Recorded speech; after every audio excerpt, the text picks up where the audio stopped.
Bonjour à tous et bienvenue. Daniel Kablan-Duncan est depuis hier au Caire en Égypte. Le vice-président ivoirien va représenter le président de la République Alassane Ouattara à l'ouverture officielle de la première édition de la foire intra-africaine du commerce. Cet événement va se dérouler du 11 au 17 décembre prochain. La foire intra-africaine du commerce veut promouvoir les échanges commerciaux entre les pays africains. Je vous propose maintenant d'écouter Daniel Kablan-Duncan. Le vice-président ivoirien va représenter le président de la République, Alassane Ouattara, à l'ouverture officielle de la première édition de la foire intra-africaine du commerce. Je pense que nous allons assister à une foire de qualité. Je crois que c'est la première du genre. Se tient après la mise en place de la ZECA, qui est la zone de libre-échange, qui avait été mise en place à Kigali, vous vous rappelez. Il va y avoir à peu près 1 millier d'exposants et à peu près, je crois, 70 000 visiteurs qui sont attendus. Donc c'est quelque chose donc de très important, de très grand. Je pense aussi que c'est l'occasion de faire des B2B et aussi de faire aussi des discussions en matière d'investissement. Il y a eu une passation de charges hier entre Abdourahmane Cissé et Thierry Tannot au ministère du Pétrole, de l'Énergie et des Énergies renouvelables. Le nouveau ministre du Pétrole, de l'Énergie et des Énergies renouvelables, Abdourahmane Cissé, a donc pris officiellement fonction. Les précisions de Jean-Louis Gbangbo. Aussitôt dit, aussitôt fait. La passation de charges entre les ministres Thierry Tannot et Abdourahmane Cissé est intervenue quelques heures après le réaménagement technique du gouvernement. Thierry Tannot, ministre du Pétrole, de l'Énergie et des Énergies renouvelables depuis janvier 2017, dit quitter ce poste avec le sentiment du travail bien fait. Que ce soit dans le secteur des hydrocarbures ou celui de l'énergie et des énergies renouvelables, je pense que nous avons enregistré ensemble de belles avancées.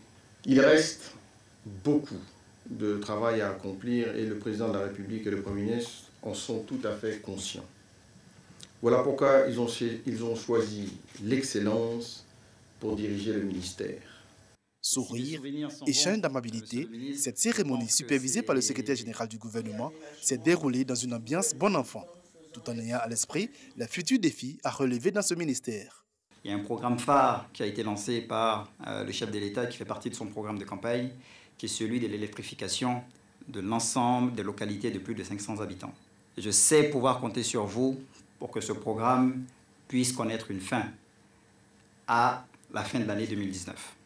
Mais bien entendu, nous souhaitons aller plus loin, parce que le but, c'est d'arriver à avoir une électrification complète dans l'ensemble des localités de notre pays. Mais il y a aussi énormément de défis à relever dans les autres secteurs, notamment dans celui du pétrole, dans celui du raffinage et, bien entendu, dans celui du développement des énergies renouvelables. Pour Abdourahmane Cissé, il s'agit d'un retour au gouvernement après avoir occupé la fonction de ministre du budget et du portefeuille de l'État entre 2013 et 2017.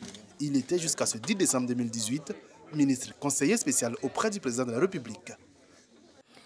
Un écosystème d'identification de base fiable et unique, c'est ce que recherche la Côte d'Ivoire et sa voisine, la Guinée-Conakry. Des représentants de ces deux pays, appuyés par la Banque mondiale, ont participé récemment à une plateforme.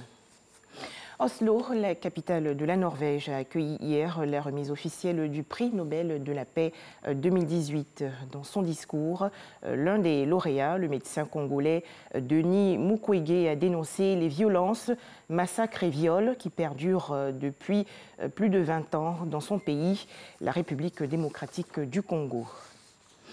Hausse du salaire minimum interprofessionnel de croissance, heures supplémentaires défiscalisées dès 2019. Ce sont entre autres les mesures annoncées hier par le président français Emmanuel Macron pour tenter d'apaiser le mécontentement des Gilets jaunes. Malheureusement, les réactions à ces annonces sont plutôt négatives, jugeant les concessions insuffisantes et contre-productives.